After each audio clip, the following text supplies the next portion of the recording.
صلی اللہ تعالی علیہ وسلم نے ارشاد فرمایا 3 لوگ ہیں جنہیں دیکھ کے رب مسکراتا ہے. یا رسول اللہ صلی اللہ علیہ وسلم وہ کون کون سے؟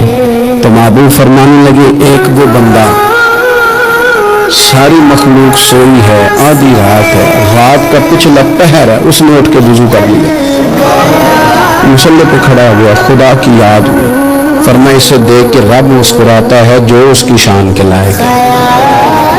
مسکراتا ہے اللہ. یہ تو سونے کا ٹائم تھا، یہ تو گہری نیند آنے کا وقت تھا، رات کا پچھلا پہر. رات پڑے تے بے درباں میں نیند پیاری آوے تے درد منداں میں یاد سجن دی ستیاں بھی آن جگاوے. اور ساون کی کالی راتوں میں جب بوندا باندی ہوتی ہے تو راتوں کو اٹھ اٹھ روتے ہیں جب خلقت ساری سوتی ہے. اللہ مسکراتا ہے. سننا میرے بھائی، میرے نبی پاک صلی اللہ تعالی علیہ وسلم فرماتے ہیں جب مسلمان نماز کے لیے صفیں بناتے ہیں ترتیب لگ رہی ہوتی ہے، اب اللہ کی بارگاہ میں کھڑے ہوں گے، قیام کریں گے، رکوع کریں گے، سجود کریں گے. فرمایا جب مومن صفیں بناتے ہیں تو رب دیکھ کے مسکراتا ہے. مسکراتا ہے.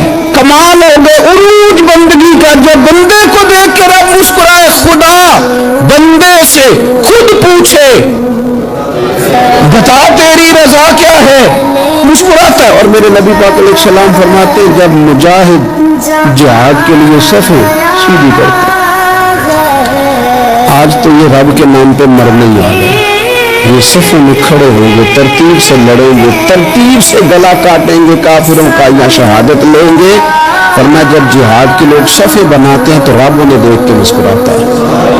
کتنے نصیبوں والا وہ بندہ ہے جسے دیکھ کے مسکرا دیا. او یار کبھی تیرا بیٹا تیرے سامنے مسکرائے نا چھوٹا تو تیرا دل باغ باغ ہو جاتا ہے. تیری ماں بیمار کسی ایک دن صحیح طرح ہنس پڑے تو طبیعت خوش ہو جاتی. مجھے بتاؤ نا جس کا رب بھی اسے دیکھ کے ہنس پڑے جو اس کی شان کے لائق ہے، کیا اس بندے کے نصیبیں ہیں، کیا اس کے مقدر ہیں.